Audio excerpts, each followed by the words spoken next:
Hello, everyone, and welcome to Slash Film Daily for Friday, June 18th, 2021. On today's episode, we're going to discuss what we've been up to at the water cooler. This is Slash Film Editorial Director Peter Sciretta. Joining me on today's podcast is Slash Film Weekend Editor Brad Oman. Hey, that's me. Senior Writer Ben Pearson. Hey, what's going on? And Writer Hoai-Tran Bui. Hey, everyone. So Jacob and Chris are not joining us this week. They are both busy or haven't seen a lot of stuff. But you know what? We can still continue this party without them. So let's jump into it and let's start with what we've been doing.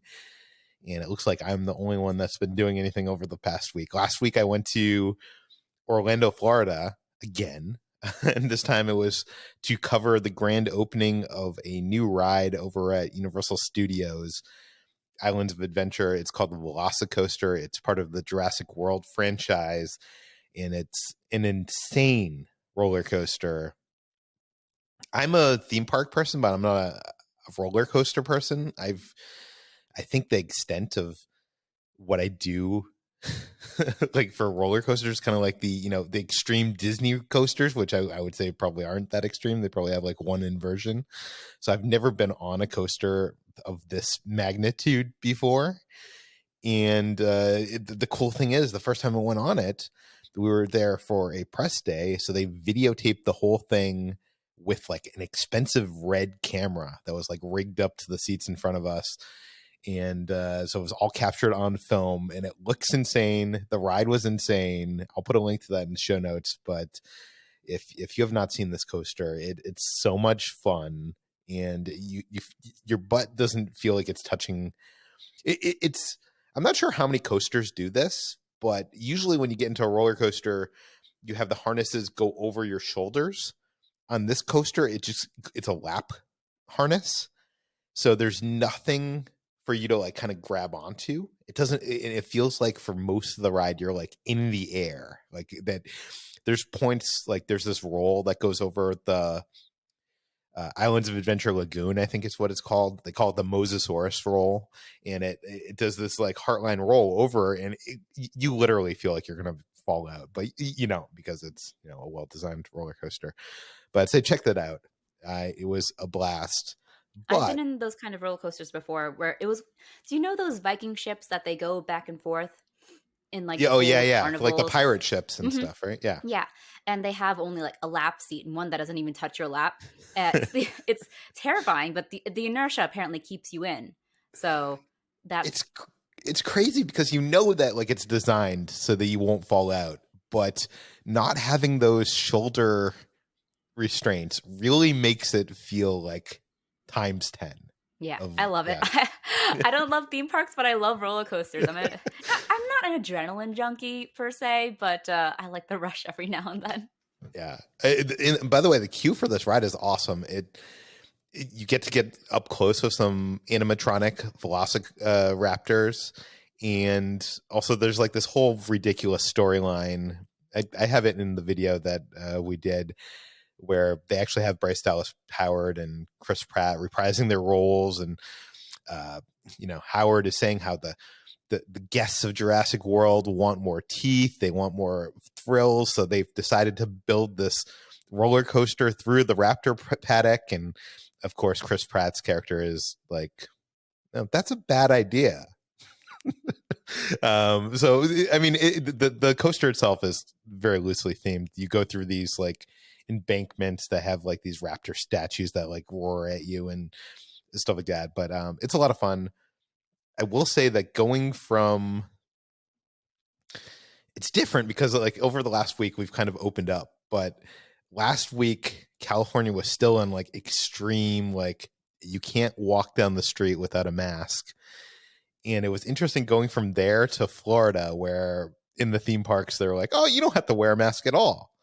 It was like a totally different world, as opposed to when I went to Florida a few months back, and all the COVID or all the CDC restrictions and guidelines were being followed. But now there's like no stickers on the ground telling you to social distance. They're packing.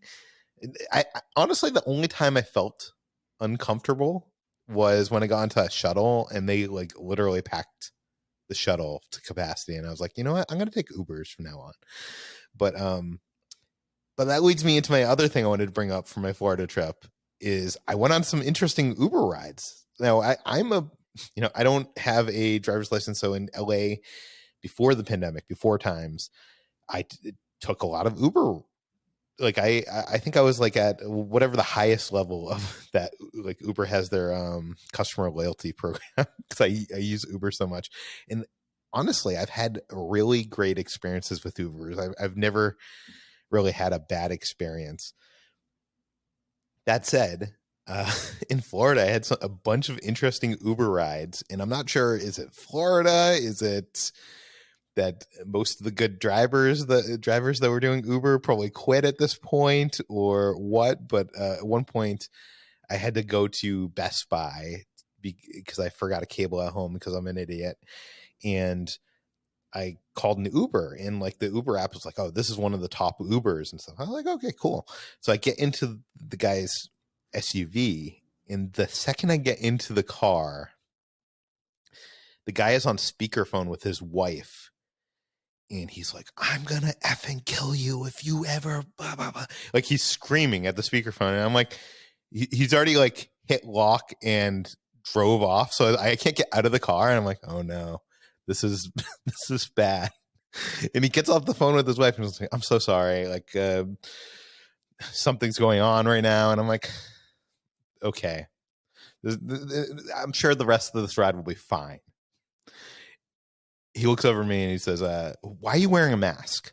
Because also when you request Ubers, it tells you have to wear a mask in an Uber, as it should. But like everybody in Florida, for some reason, doesn't think you need to wear a mask anywhere. And he was like, why are you wearing a mask? And like he started berating me for wearing a mask because Uber told me to wear a mask. And then he asked me why I was there. And I told him I was there to cover the VelociCoaster opening at Universal Studios. And the next thing out of his mouth was, how funny is it that there's a theme park that has a logo of a round globe when the earth is flat, and they have a ride based on dinosaurs which never existed? Oh boy. Well, you found yourself a winner there, Peter. Yeah, I just sat back. I was like, and then he continued to like pull up like Neil deGrasse Tyson clips on his phone and mock him while like, I'm like, dude, drive. Anyways, Ben, I know you moved to Florida during this pandemic. Yes, I did. So I think you've probably been mostly at home, but like, is this an isolated incident or is this? No, of course not, Peter. Florida is insane. It always has been. I mean, the Florida man thing like is very, very, very real. So yeah, I'm like, frankly, surprised that you've survived the trip. It's just like you're taking your life into your hands when you enter the state. I mean, I'm exaggerating, but really kind of not by much, because it really is an entirely different world here. So yeah, I can totally understand some culture shock coming from LA. And it sounds like you got a very special individual there. So I wouldn't go as far as to say that man speaks for the entire state of Florida, but and the beliefs of all the people here. But I would say that the state's beliefs trend closer to that guy than I don't know, you or me. So yeah, and also what else was the other thing I wanted to mention? Oh. It's hot in Florida. I'm not sure if you know this, Ben. Yes, Peter. Yes. How do you deal with this heat? Because I mean, I was lucky. I bought before this trip like this neck fan, which looks almost like headphones, like you're wearing headphones around your neck, and it was a lifesaver. But I don't want to say like was like night and day difference. Like I don't think I would go out in that heat without one. But at the same time, I don't think it like helped me. It helped me like maybe 20%. Yeah. Like 100%. Yeah. There's really no good way around it. You're just like, if you're in Florida and you're outside in the summer, you are going to be straight up miserable, and there's no way. There's nothing you can do about it. It's just like, that's how it is. So you just sort of have to get used to it as best you can. And air conditioning obviously is a lifesaver. Like when I was in LA, I had at my apartment just a window unit in the living room, and I didn't even have air conditioning anywhere else in my little whatever it was, 2-bedroom apartment. So it got like pretty hot there, but at least in Florida, I have air conditioning everywhere, and that's like, if you spend most of your time inside, you're good. But yeah, like I just played golf with my dad this morning for an early Father's Day thing, and it was just, I was like, okay, well, let's play at 8 a.m. before it gets really hot, and by like the 8th hole or something, it was just like my shirt was completely soaked through. Like I wasn't even working very hard. It was just like the humidity and everything is out of control. Yeah, I don't know. The weird thing is, like, I feel like everybody there doesn't look like they're a mess, but like I felt like the biggest mess. Like I just felt like I was sweating. I talked to one of our theme park vlogger friends who lives there, and I was like, "How do you do this?" And he was like, "Oh, I only go in the mornings or at night. I don't go during the midday." Yeah, Which is funny. Okay. Enough of if you want to check out my Florida adventures, I'll put some links in the show notes to the VelociCoaster. We also went to this Jurassic World tribute store, which was a huge like mega store that they themed out to Jurassic World. It was very cool. But let's move on. Let's talk about what we've been reading. HT, what have you been reading? I've been doing a lot of reading. I read Crying in H Mart by Michelle Zauner, who is the singer behind Japanese Breakfast, the music group. And I guess that's just her music pseudonym. But it is a memoir that talks about her relationship with her mother and how how that changed over the years after her mother was diagnosed with cancer, and how she dealt with the grief of losing her mother in the aftermath, and also her mixed Korean American identity and everything that went into that. And it's a really, really great read, actually. I was quite surprised by how much I sped through this. It reads almost like a narrative piece of fiction, and that's, I feel like, the sign of any good memoir, that just the plot and the stories and the character just kind of takes you along so much that you forget you're reading about a real person. And yeah, it's a great book, very moving. I cried, and I bought this actually before it was reported that it was going to become a movie under an MGM, so it's going to be adapted into a film, and it's a great story to be adapted into film. Like I said, it feels very narrative, so I'm excited for the movie, and I finished it up in like a week or two. It's a great book. So that's Crying in H Mart by Michelle Zauner. The next book I read, or am currently reading, is Mexican Gothic by Silvia Moreno-Garcia, and this is, as you kind of expect to be, it's a Gothic sort of horror / romance that is set in Mexico, and it kind of takes a really different spin on the Gothic genre, because Gothic literature usually takes place in Europe, generally the UK, and is very distinctly tied to that sort of post-Edwardian time period, and the Moors and the crumbling Gothic manners and stuff, and it's very specific to that time period and the commentary about society and how it's actually rotten underneath. It's a very literal metaphor. And I adore the Gothic genre, so I was excited to see this taken on it with the new spin in a contemporary lens too. So this is excellent so far. I've only gotten a couple chapters in, but it plays really deliciously into all of the kind of tropes you expect of the Gothic genre.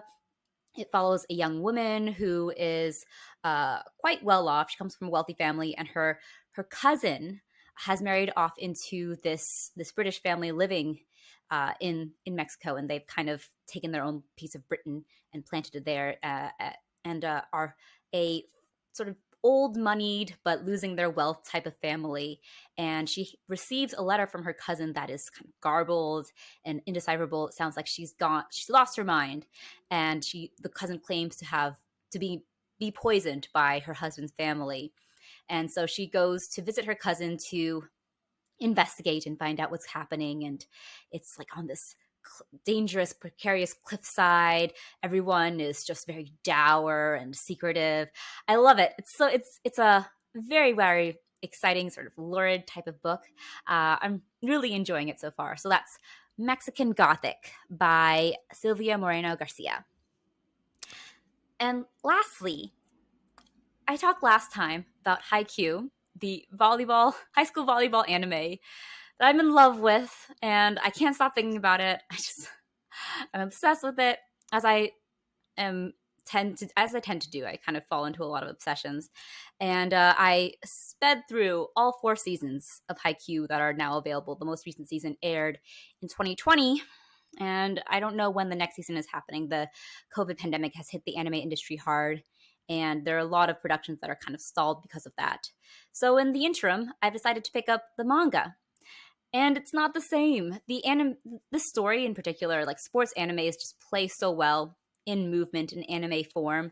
And even though it's drawn really spectacularly and with great energy, I miss reading it. I miss watching it on the screen. I am also reading it on my phone, so it's not quite the same, of course, because the smaller screen is not the same as reading it in a book. But I want the anime to come back. I'm very sad. Wait, so on your phone, are you still reading it from right to left? Yes. Yeah. Yeah, it's still, this template is still right to left. For those who don't know, manga is structured in the right to left format because that's how Japanese people read, from right to left, and the comic panels are structured in a similar way. So I've long gotten used to that. I've been reading manga right to left since I was in middle school, so I'm an old hat with that kind of stuff. But yeah, I miss the Haikyu anime. I'm really sad. I might just rewatch the entire thing, honestly. That's how deep in I am about these boys, their love for volleyball, and their teamwork. They're not just friends, they're teammates. They trust each other inherently. Okay, I'm done. All right. That's Haikyu. You make me want to watch this, Ishi, but I have a feeling I'm not going to like it. Why? What's wrong with my recommendation? I'm not a big anime person. I mean, it's like I wholeheartly think it's a good gateway anime because it's a sports anime. Sports stories are generally very easy to follow. They're a universal language. It's just, and they're so good. The boys are so good. I love them. Anyways, Haikyu, highly recommend anime. The manga too, but not as much as the anime. Okay, let's move on to Brad. Brad, you've been reading this week? Indeed, I have. Not too long ago, I finally got around to finishing up my read of the Office oral history, and so I decided to dive into another oral history, one that I've had on my shelf for a while and sitting on, and just felt like finally getting around to reading. And that is Slimed, an oral history of Nickelodeon's golden age. I'm a Nickelodeon kid. Grew up watching Nicktoons and Double Dare and Guts and Legends of the Hidden Temple and all that jazz. And so I'm always interested to dig into the history of that cable network and how they just kind of carved their own path and became this, huge channel that rivaled the likes of Disney and whatnot. And while the subject matter itself is interesting, I'm a little bit frustrated by how the book itself is structured, because after coming off reading the Office oral history, which went in essentially chronological order from the creation of the show and then through every season up until recent rumors of there being a reboot, it was easy to follow along with everyone talking about various points of the show's narrative and when certain things happen and new characters and when cast members left and all that kind of thing. But with this Nickelodeon one, it's not a chronological oral history of how Nickelodeon rose to be this, huge giant cable channel for kids. It's like separated into different chapters that are separated by subject matter, and there's kind of they're very broad subjects, but then they include these little details that it feels like they kind of just fit in there because they weren't sure where else to put it. And it also kind of throws you into it without providing much context. For example, the first section is called The Tween. What was it like to grow up on Nickelodeon? And it talks to a bunch of the young cast members who were on shows like Pete and Pete and Clarence Explains It All, Salute Your Shorts. But it doesn't provide any context to remind you who certain actors are if you've forgotten or you never knew their names because it's been so long since you've watched the show, or even letting you know which people are the creators or producers or writers of certain shows. And so there is a guide in the back of the book that tells you who everybody is.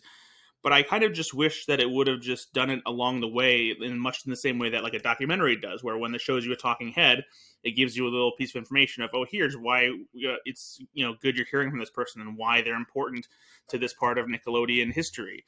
And so it's a little bit frustrating and kind of head scratching when you're going through it, because even though these people are saying some interesting things, when their quotes don't always provide context for what show they're talking about. So there was times when I was getting quotes from people and they don't mention the title of the show, and then I have to go look around and be like, oh, they're talking about Roundhouse, or oh, they're talking about all that. So it's kind of a frustrating read, as fascinating as the material is, but I'm making my way through it, and it's fine. It's fine. I just wish it was organized much differently, especially because like one of the other big oral histories I read was Live from New York, which chronicles the history of Saturday Night Live, and that's also a very well organized chronological spanning of that show. And so I don't know why the writer Matthew Klickstein chose to structure the book this way, but it's kind of frustrating. Yeah, the history of Nickelodeon is actually kind of fascinating. I mean, even calling this Slimed, because the whole slime thing they kind of stole from Canada, right? Like they stole from you can't do that on television, which wasn't even a Nickelodeon thing. Yeah, it was, the show was like put on Nickelodeon, but it wasn't their original. And then they kind of started adapting the slime and using it in other shows, and it became their trademark thing. But yeah, it's honestly, like I'm not done with the book yet. I'm sure it's, I'll be just as frustrated with the structure later as I am now. And I feel like if you're looking to dive into history of Nickelodeon, you just might be better served going and watching the Orange Years documentary, which is available on Hulu.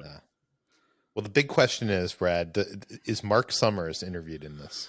Not only is he interviewed, but he provides the foreword at the beginning of the book. So yeah, he's definitely in there. Okay, because I wouldn't read it if he wasn't involved. Okay, let's move on to what we've been watching. There's new stuff coming out, guys. It's really exciting. And we're actually going to be talking about the same films and TV shows for once, because like there's new big stuff that is being released. So let's first start with Black Widow. This is the film from Marvel, from Disney and Marvel, starring Scarlett Johansson. And I got to be honest with you, 2020, I feel like there was a lot of movies that got pushed that I'm not sure if it was the year and it getting pushed that had my like interest waning in some of these properties. But it tended to happen with a couple of these things that got pushed. And one of those was Black Widow, where when I first saw some footage of that, I think, was that Comic-Con or D23? I think it was Comic-Con. I was really excited for it. And as the years went on and on, because this thing was filmed before the pandemic, I think I lost interest in a Black Widow movie. I'm not sure why. I can't tell you. Like, I don't know. Some of the beats in the trailers and stuff just didn't have me excited. And maybe it's also the fact that spoiler alert for anybody who hasn't seen Endgame, but the main character is dead. So you're telling a story that's a prequel story that, I know this sounds bad, but like it has no huge repercussions on the canon. Well, I mean, it does, because it sets up some new characters that will end up being a big part of the canon going forward. But so when I sat down to watch this, I had very low expectations, and I gotta say, I enjoyed this movie more than I thought I was going to enjoy it. Is it a great Marvel movie? No, I think it's like a third tier Marvel movie, but the first half of the movie is very solid. And real quick, Peter, what do you mean third tier? What are the tiers? You want me to lay out the tier? I think like down with like Ant-Man and the Wasp and Thor, Dark World. Oh wow! Okay, all right. So what you're saying is there are only 3 tiers, because if Thor: The Dark World is there, then there's nowhere to go below that, right? Well, Yeah, well, Iron Man 2 I think is worse than Thor Dark World, but that's my opinion. But this isn't a bad movie. I just think it's trying to replicate what you see in better spy movies like the Bourne films, or even it's trying to do what Mission Impossible does, and it's better in those movies. And in the second half of this movie, like, I don't know, the first half of this movie is actually kind of solid. I was actually into it, and I was actually very surprised in this first half of this movie. And then the second half, how I was saying they were borrowing from Bourne and Mission Impossible and Bond and stuff like that in the first half.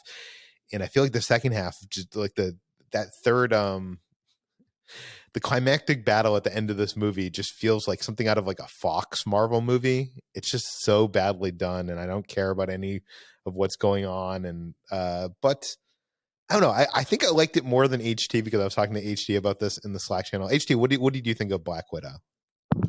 Well, I gave my reaction to it on, was it yesterday's podcast, Ben? Was it Wednesday? I think it was yesterday. Yeah. So I didn't hate it. I think it's a perfectly fine, okay movie, but and I agree with you that the first half is pretty strong. It's solid stuff. But the third act, I just was like, I was very tuned out. I did not enjoy it at all, and I think that I said in the Slack, it was a big fart of a third act, which is probably a little mean. There's just the elements don't all come together. The villain is not. It's also funny because when they get to that third act, you're like, oh my God, they're going here. And then you're like, oh, they're going here. Yeah. I mean, it did not give me a reason to really care about what was happening in the third act. By the time these characters came to where they were, and I was like, I don't really like. There's big emotional beats in that climax that I felt nothing for, which I felt very odd because I liked the dynamics and the banter between the characters at the beginning, and I was just wondering why that was, and I just felt like it was it's a serviceable movie, but I found it very disposable. So much so that I think it should have been a Disney Plus series, because it kind of acts almost like a Disney Plus series in terms of just how it bridges the gaps between movies, but isn't explicitly like something that feels like it is worth telling on its own. I like that's a nice standalone story on its own, but wasn't impressed by it. Yeah, except for really Florence Pugh. Yeah, I was gonna say I liked Florence, and I liked Rachel Weisz. I thought she did, like, I've never seen her do comedy before, so it was fun to see her do some. You haven't seen The Mummy, Peter? Oh yeah, wait. Actually, I have seen The Mummy. Bloom? Okay, I'm lying. I've seen both those movies, and I love her in Brothers Bloom. I don't know. I got to revisit The Mummy. I haven't seen The Mummy in many years. It's a perfect action movie. Yeah. I do want to say I didn't like David Harbour in this movie. I felt like he was going a little too hard on the comedy, and also his accent. I mean, all the accents in this movie are bad, but like I felt like his accent was particularly horrible. I actually enjoyed David Harbour more than you. I just think he's a really charismatic person, even when he's doing a bad Russian accent. But I liked him. I liked his performance. But I can see why it wouldn't completely go all over with you. Okay, let's move on to another Disney film, and this is Luca. This is from Pixar, and since HT and I have both done some talking thus far, I'm going to start with Brad. Brad, what did you think of Luca?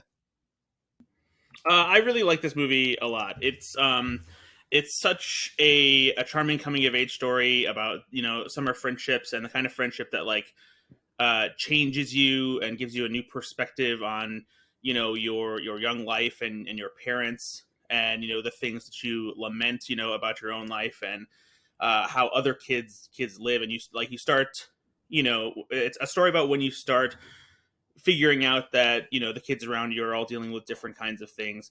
And the one thing that I think I love most about this movie too is how it allows it's a Pixar movie that doesn't feel like it's crafted in the same traditional animation style that we've expected from the studio. It has a little bit more of an artistic touch to it. And that's not to say that other Pixar movies, don't have genuine artistry behind them, but it feels like that there's a certain style that Pixar adheres to.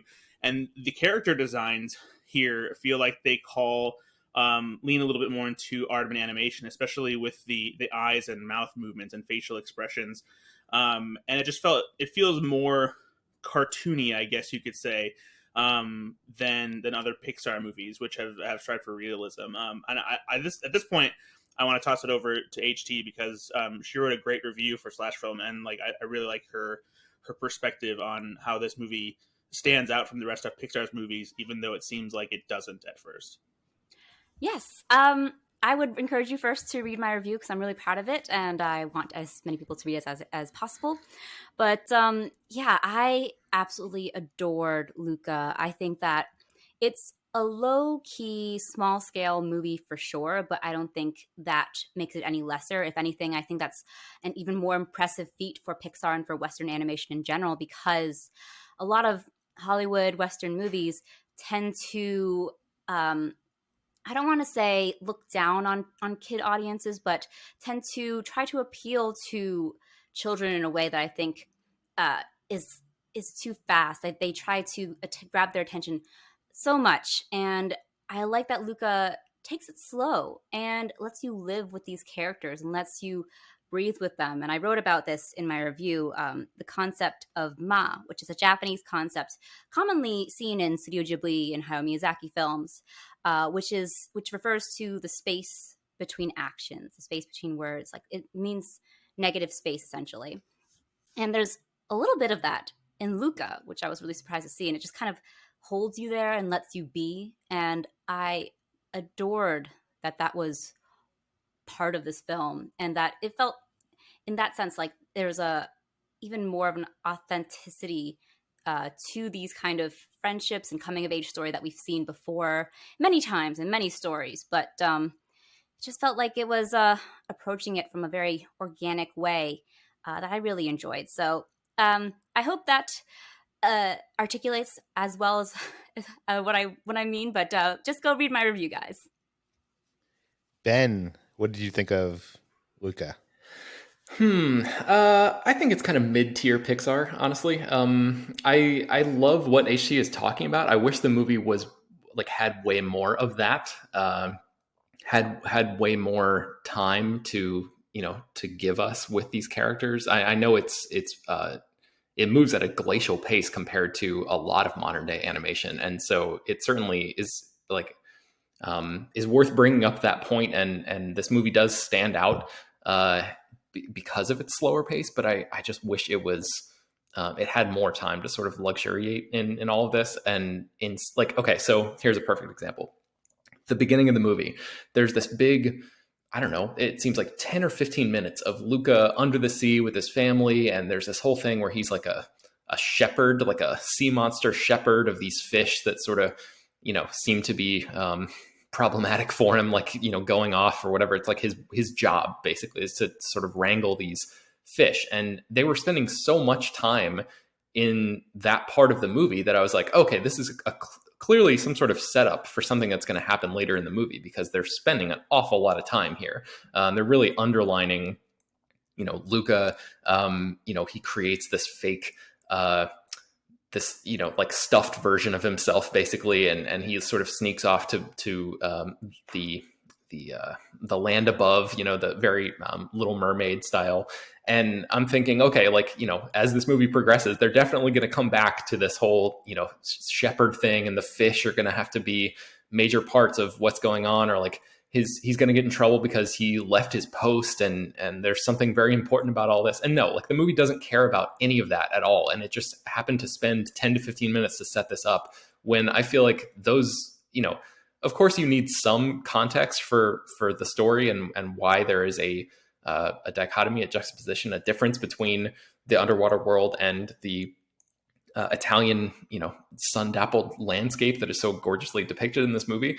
But I just wanted more of the Italian stuff. I wanted more, lean into, show me more of the countryside, show me, more of the food, show me really embrace this concept in a way that takes me to this world that Pixar has never depicted before. But outside of just that one little town square, I didn't really feel like there was a great sense of culture or this community or anything. It just felt like very small to me. And I know that some people will see that as a plus, especially in terms of the scale. And like the last few Pixar movies have been about, existential crises and all of that kind of stuff. And I like the fact that the scope of this movie is small.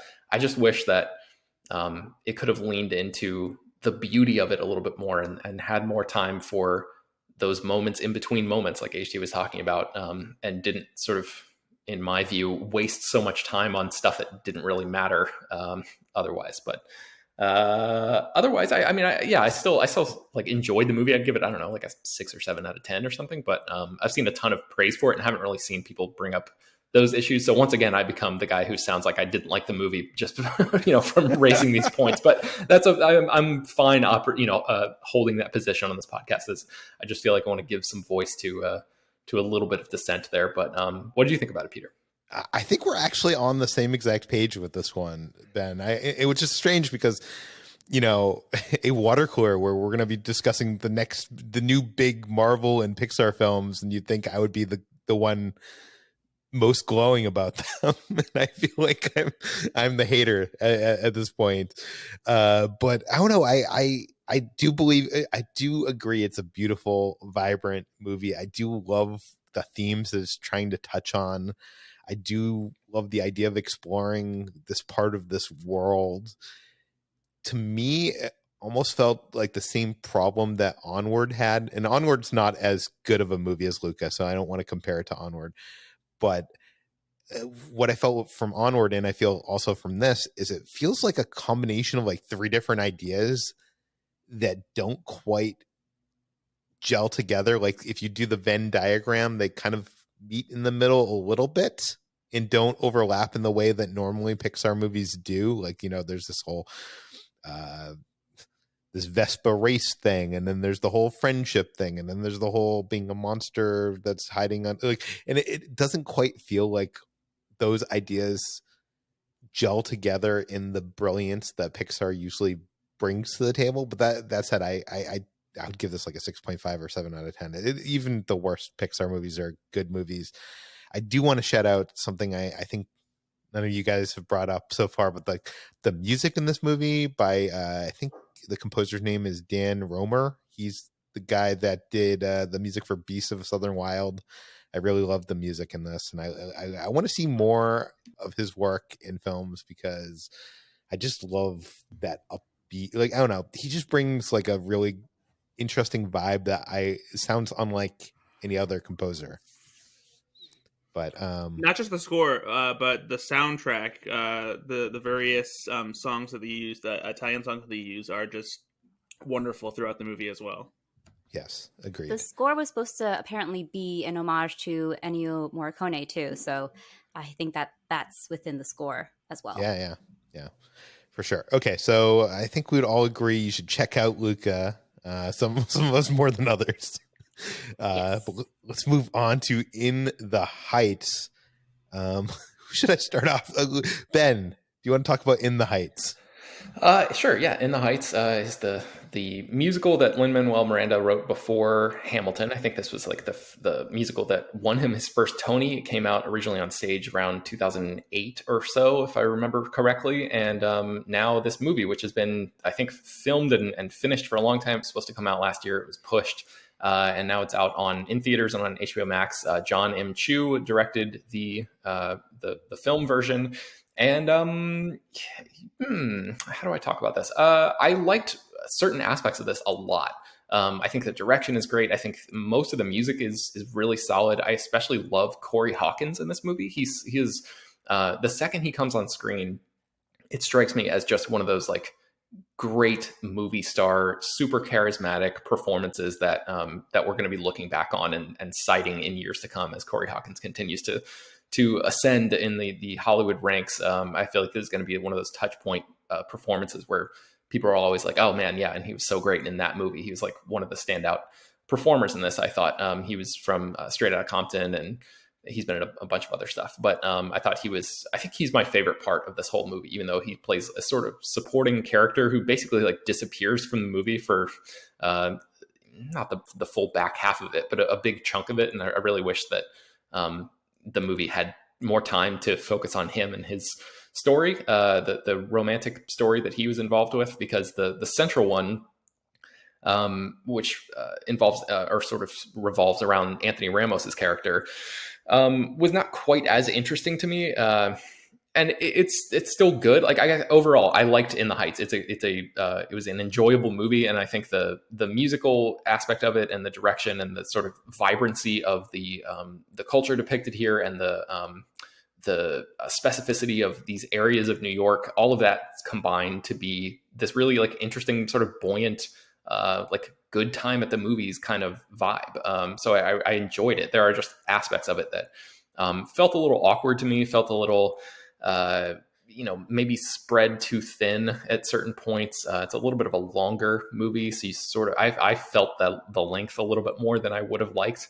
But yeah, there are aspects of this that I really enjoyed. So I guess a mixed positive for me. Yeah. I think I like the movie a bit more than you, but it's just, I love how Chu has brought to life these musical numbers for the big screen.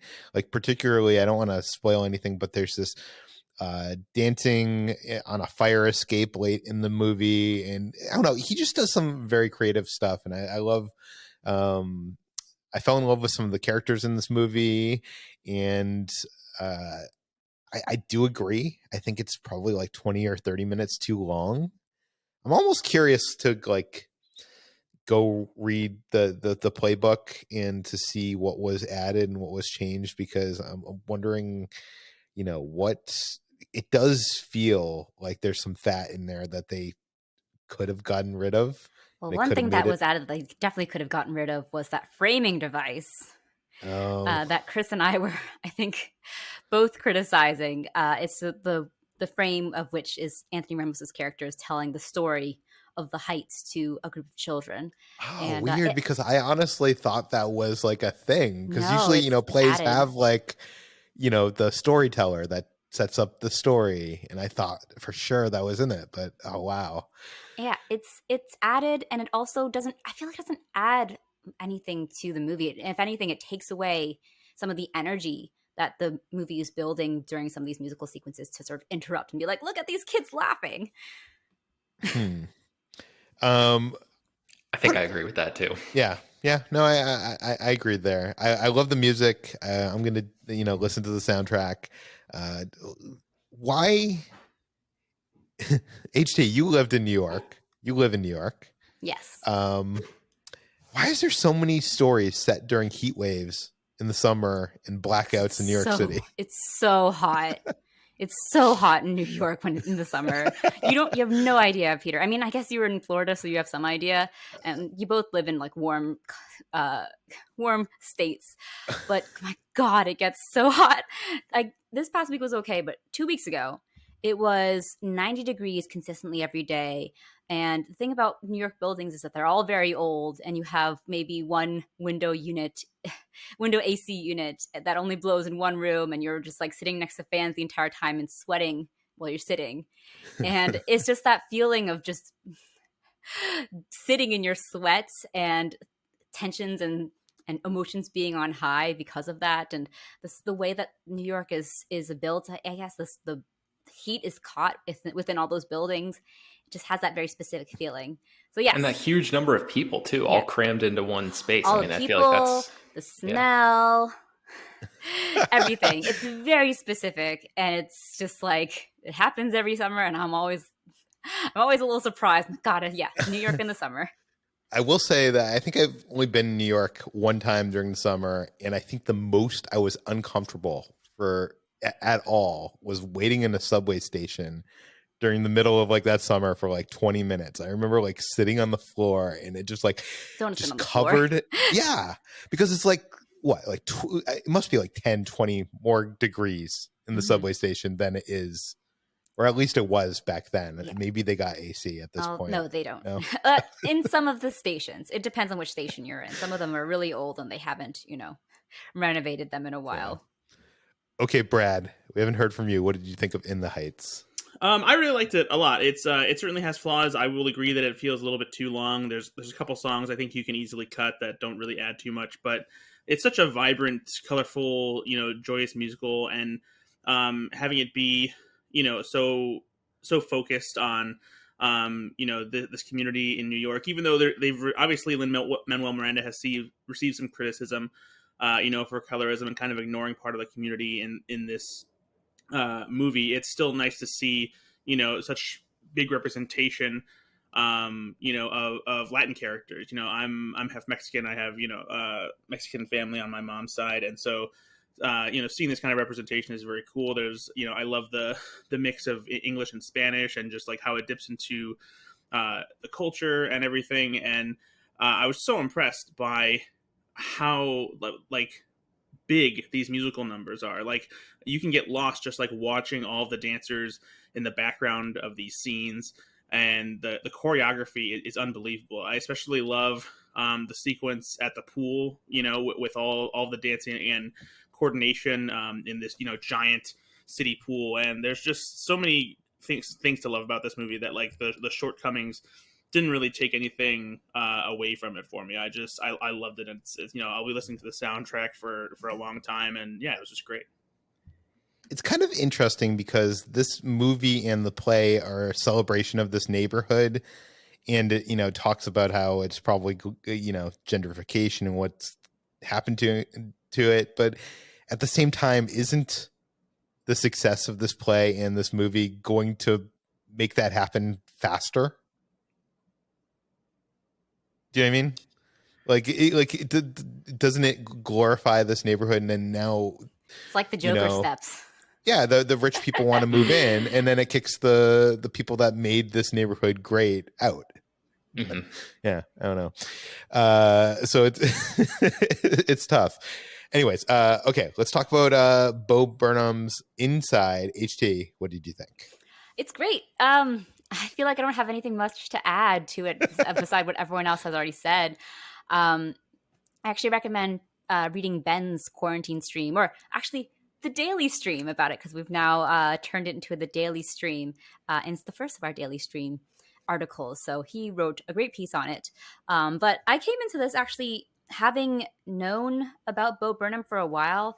I listened to him and was watching his YouTube videos way back when he was a mop-top 17-year-old kid. And I was a pretty big fan. I think I had his first CD, and he was actually my first ever interview that I did when I was in my college newspaper. So, and it was over the phone. I was very nervous. I think he could tell. So he was just like laughing at me. But he's a very nice person from what I remember. I'm sure fame hasn't gotten to his head, or, the depression that he talks about in Inside. But he's just a fantastic, really clever, really honest comedian.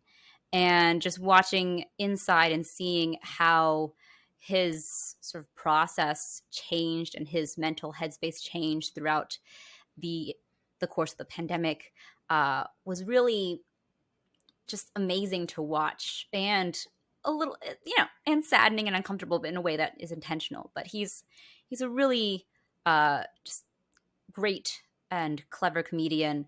And it's interesting seeing how he's evolved since those early days. After I watched the Inside, I kind of went back to some of his early stuff back when he was writing sort of and performing these sort of politically incorrect satires of rap, which are still pretty funny. They hold up. I recommend checking out Oboe and Repeat Stuff. Repeat Stuff actually was basically Popstar, Never Stop, Never Stopping, before Popstar, and I was kind of amazed that it didn't get as much attention because it wasn't a feature film, but it really preceded that, and is still really good and really catchy.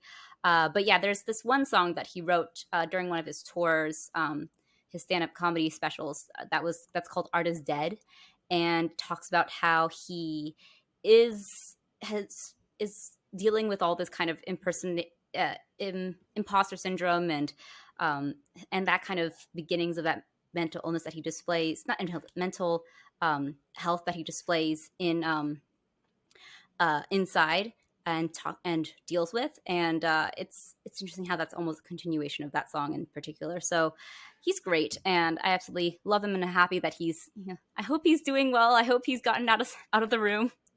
And just a fantastic commentary on our current social media landscape and mental health. And thank you for being so honest, Bo. Ben, you also saw this. I did, yeah. I think this is a masterpiece. That may be like a basic take at this point, because this came out a couple of weeks ago now, and I think there's been I don't know if there's been a backlash to the backlash yet, but I'm sure there's been a lot of discussion about this. So we're sort of getting to this a little bit late on the podcast, but man, this is an unreal accomplishment. I just cannot believe that this is the work of a single person. It is just I'm like at a loss for words, because it's so impressive on so many different levels all at the same time. It's kind of just, I was literally like in awe watching it. So I did not know, I knew who Bo Burnham was. I saw 8th Grade and I saw him in Promising Young Woman, but those were kind of the only things I knew him from. I knew of him, but I had never seen any of his previous comedy specials. And I actually went back and watched Bo Burnham What and Bo Burnham Make Happy, which are both streaming on Netflix right now, after I watched Inside. And boy, comedy was in a different place a few years ago. Like, there are some moments in those that do not necessarily hold up, through a 2021 lens. But it is really interesting to watch his evolution as a comedian, because you can see the seeds of all the stuff that sort of really bloom wonderfully inside in those earlier specials and moments like HT was talking about, his YouTube videos and all the kind of stuff that he was doing all those years ago. You can tell that there's a creative spark and a genius, frankly, that is in him and has been for a long time. And just Bo Burnham Inside, I think, is just the perfect expression of everything that he is feeling at the moment. And it just happens to be, coming at a time where all of us can relate in some way to those feelings because of what we've all been through over the past year. And man, the songs are just like legitimately great, like wonderfully produced. And a lot of times I feel like comedians who lean on music as part of their shtick can just grab a guitar or something, and like the music part of it is pretty basic, but like the production aspects of these songs, if you just listen to them as instrumentals, take the lyrics out of it, it really sounds like like professionally produced, like legit, this could be like a radio banger kind of thing, for almost all of the songs that he includes in this, which are many, and all of them are great. So there are just so many things here that I'll just find myself, weeks after watching this, just walking around my house going like Jeffrey Bezos, just, for no reason. But God, yeah, it's just so the visuals here too, what he's able to do with one camera in one room is just like, if you are a person who's looking for inspiration or like looking to see what limitations can do, and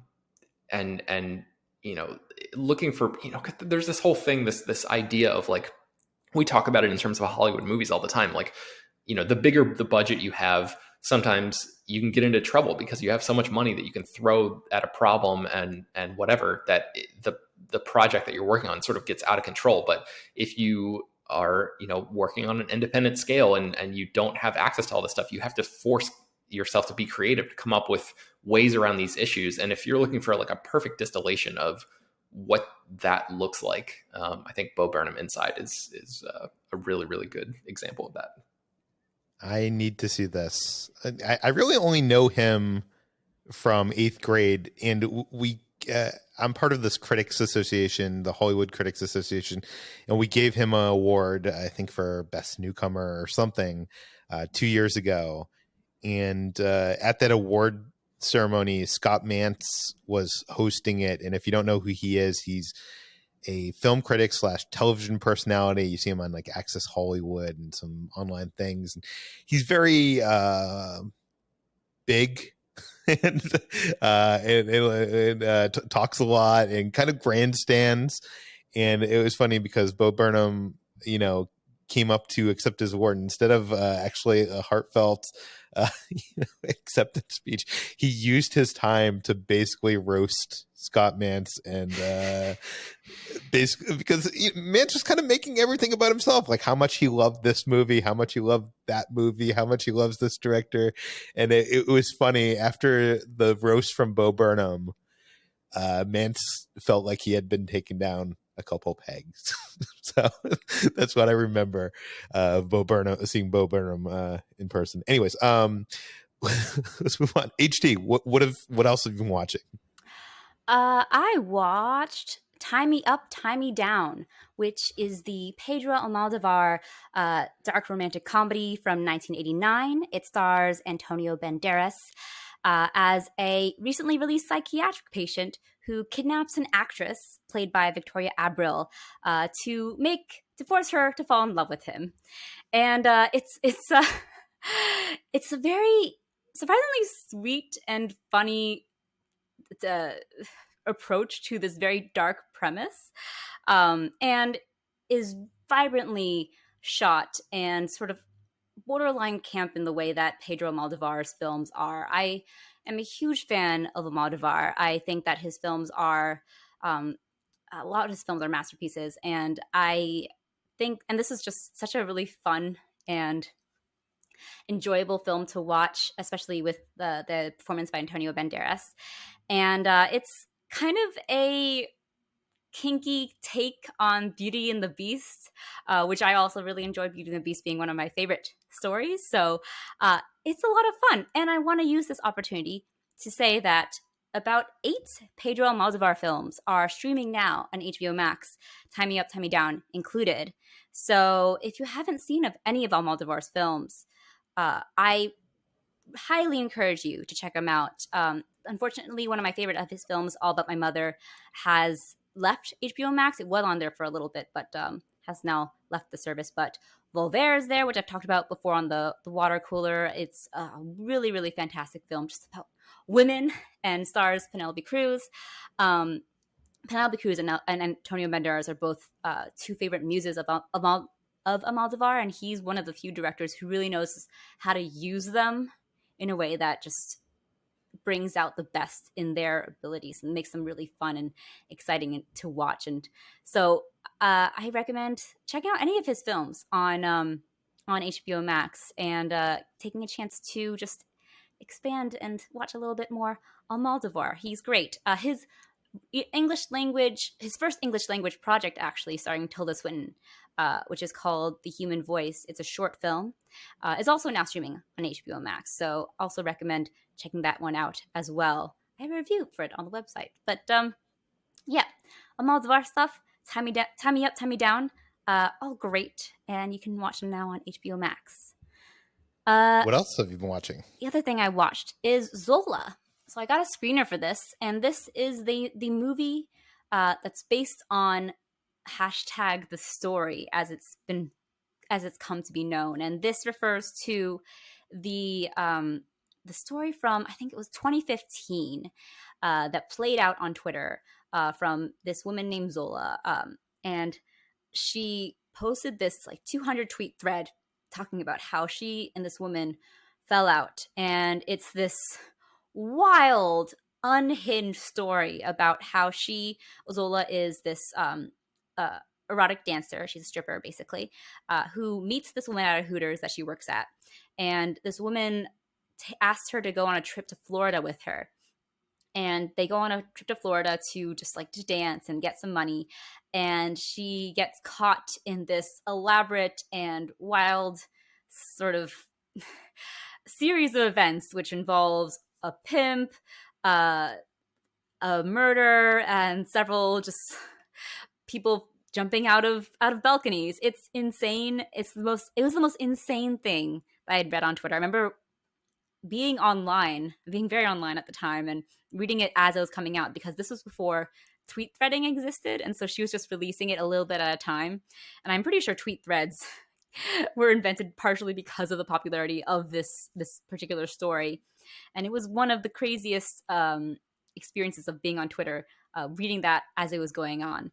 And so having it become a film And being the most Florida film ever, by the way, speaking of our previous discussion about Florida, and Ben, I don't know, if you ever get a chance to watch it, it's a very Florida film, just oozing Florida.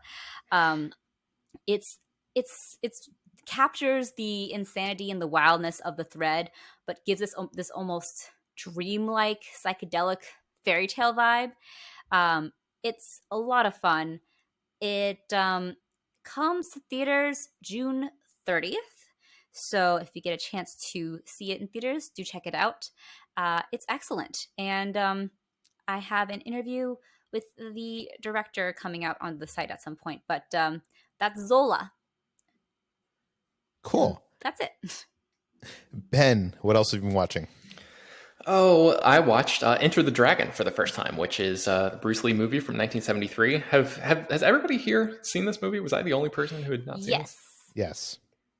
Brad, you seen Enter the Dragon? No. Okay, all right. He was trying to hide in silence. But. Well, look, I mean, I don't want to shame anybody, especially since I'm, just caught up with this movie for the first time. Brad, I will say that it is on Netflix right now, and it leaves June 30th. It's been on Netflix for years. It's been in my queue, and it was one of those movies that was on Netflix for so long that I was just like, oh, they must have bought out the rights to this in perpetuity, so it'll just always be here. So I don't really need to rush to watch it. I can just leave it in my queue, get around to it whenever. But I saw that it's leaving Netflix on June 30th. So I was like, all right, this is finally going to spur me on into watching this film. So hopefully, if anybody else out there has not seen this and you're interested in it, now is the very brief window you have to take advantage of it. But yeah, this is one of the best martial arts movies of all time. It's really, really cool to see how this movie was sort of it laid the foundation for really an entire sub-genre of movies, which is go to an island and participate in a martial arts tournament movies, which, there have been so many. And obviously the Street Fighter video games, which inspired the Mortal Kombat video games, which have spun off into all these different movies and everything. So this is sort of the text of, of this particular type of martial arts film. And this came out in the early 70s, like I said, 73. That was the same year that Roger Moore played James Bond for the first time. And this movie really feels like a James Bond movie. Bruce Lee plays a spy who is tasked with going to this island and participating in this tournament. And there are some gadgets that are involved, and a lot of sneaking around and a lot of the same kind of, stunts and things like that you would see in the Bond films of this era exist in this movie. So it's kind of a special thing. It's a little slow in terms of today, what you would consider the pacing of a modern action film. But it's still, I think it's worth watching, for its cultural importance, if, for that alone. But also Bruce Lee is just so good in it. His performance is actually legitimately great. And then there's some really, really cool martial arts stuff in this. So if you like those kinds of movies, if you've seen, a bunch of Tony Jaa films or the Ip Man movies or whatever, but haven't gone back and checked out Enter the Dragon, I would definitely recommend doing that on Netflix before it vanishes at the end of this month. And then the only other thing that I wanted to talk about is a film called Foreign Correspondent, which Alfred Hitchcock directed in 1940. And we've talked about Rebecca before, which, they did a Netflix remake not too long ago. And Hitchcock directed a version of Rebecca in 1940. So this same year. And Rebecca and Foreign Correspondent were both nominated for Best Picture in the same year, which is kind of wild to think about. Rebecca ended up winning, and that was the only Best Picture Oscar that Hitchcock ever won. Foreign Correspondent, in my view, is not nearly as good as his version of Rebecca, but it's still interesting, and I don't really want to give away why I think it's that interesting, because I want people to watch this, and it's streaming on HBO Max right now. But there is a set piece. I'll just leave it at that. There's a set piece that happens late in this film that is, one of the most impressive things that I've seen from a movie from this period, just in terms of the scale of it and the sort of out of nowhere-ness of what happens, and just how Hitchcock was able to sort of wrangle this huge thing on screen. It's incredibly impressive. The story is, it's very Hitchcock. It's basically this guy, reporter from the U.S. goes overseas and stumbles upon a conspiracy, and he's trying to prove that that this person is going to be assassinated, and there's war is on the brink of breaking out. It's all kinds of typical Hitchcockian things, but so it's not really anything to write home about in terms of like originality. But I think there's enough in here to sort of recommend watching it, just because of that what happens at the end. And then the very, very end of the movie is like this really, it takes this hard turn into becoming essentially like a propaganda film, because this movie came out, like I said, in 1940. So it's before the US got involved in World War II. And this movie basically ends with this giant call to action for the United States to get involved in what's going on in Europe. So it was kind of it's a strange piece of history, as well as just being, a typically like entertaining Hitchcock mystery kind of political thriller. So that is called Foreign Correspondent, if you want to check that out. Okay, let's move on to Brad. Brad, what else have you been watching? I went to theaters again, did another private screening with some friends to see The Conjuring, The Devil Made Me Do It. And I liked it quite a bit, actually. I think that I might actually enjoy this more than the second Conjuring movie, just because I appreciated kind of how it didn't deliver this typical sort of haunted house thing, but it provided some mystery to it, where the Warrens are trying to figure out who has been using curses and bringing demonic possessions upon people.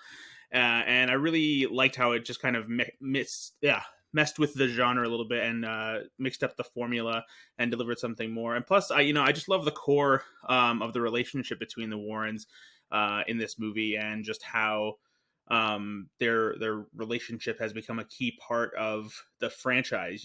That's I feel like the Conjuring universe is one of those things where it's like it's become the horror version of the Marvel Cinematic Universe, and it does deliver like blockbuster levels of horror. And it's something that I think that I've missed over the past year and a half or so, because there's been some good horror movies that have been released to streaming and on demand and whatnot, but The Conjuring just it delivers horror on such a big level that it was nice to get back into a theater and experience it this way. So I really enjoyed The Conjuring. The Devil Made Me Do It. Okay, Brad, bring us home. Tell us what you've been eating. All right, just a few things. There are these new things from Jimmy Dean's called breakfast nuggets, and they're awesome. Wait a second. Okay, Ben, without looking this up, what do you think breakfast nuggets are? What do you imagine? I would say it is a sort of a glob of eggs and bacon and hash browns and sausage all in one. It's a sausage patty that is comprised of all of those things, but like not quite flat, more of like you just squeeze it in the palm of your hand, and it's like this, a weird little nugget shaped conglomeration of breakfast foods. How close is he, Brad? He's kind of almost there. So it's so they're in the shape of chicken nuggets, but instead of having chicken inside of the breading, it's an amalgamation of eggs, cheese, and sausage. No potatoes, no bacon. They just have sausage. They have regular sausage, and they have chicken sausage versions.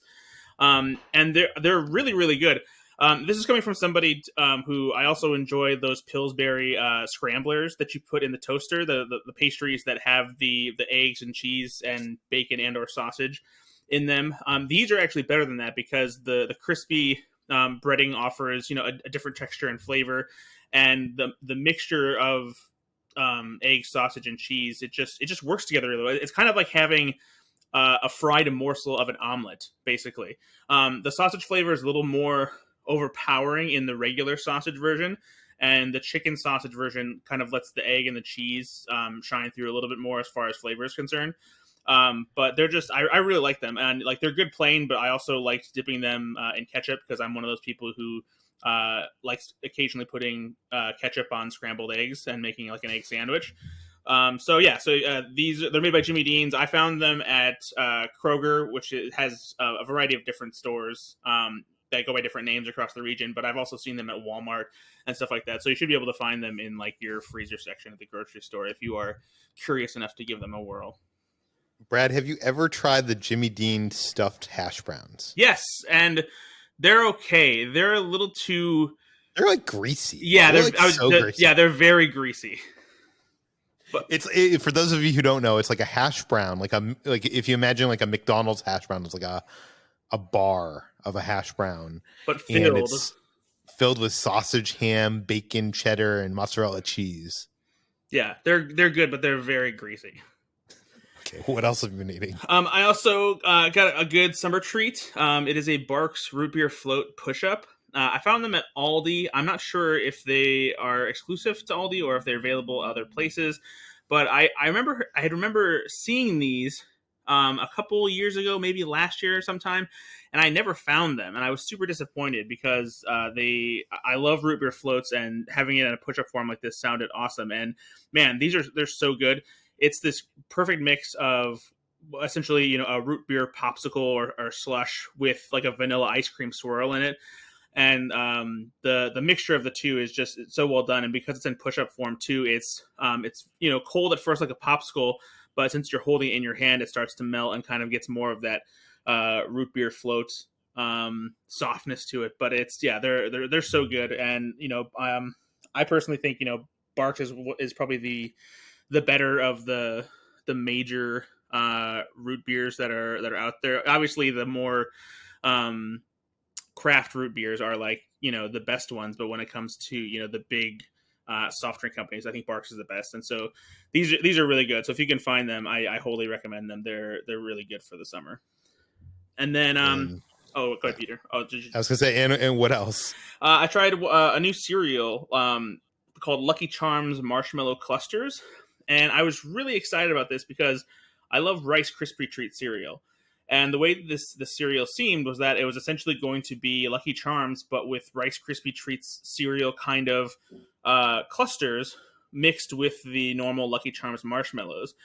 But it's a little disappointing because the marshmallow clusters themselves aren't like Rice Krispie Treats. They're more like tiny versions of Kix that have been stuck together. And they're not nearly as flavorful as a Rice Krispie Treat cereal. I was hoping for something a little bit more sweet, but it has the same kind of sweetness and texture as the Kix corn puffs. So a little disappointing. I would have much rather preferred something that was more along the lines of a Rice Krispie Treat cereal. But you win some and you lose some. Okay, that does it for today's Slash Film Daily. You can find more of all of our work at slashfilm.com. You can find this podcast on Apple, Google, Overcast, Spotify, all the popular podcast apps. Please feel free to send your feedback, questions, comments, concerns to us at peter@slashfilm.com. And please rate and review this podcast on Apple Podcasts. Tell your friends, spread the word. We'll see you on Monday.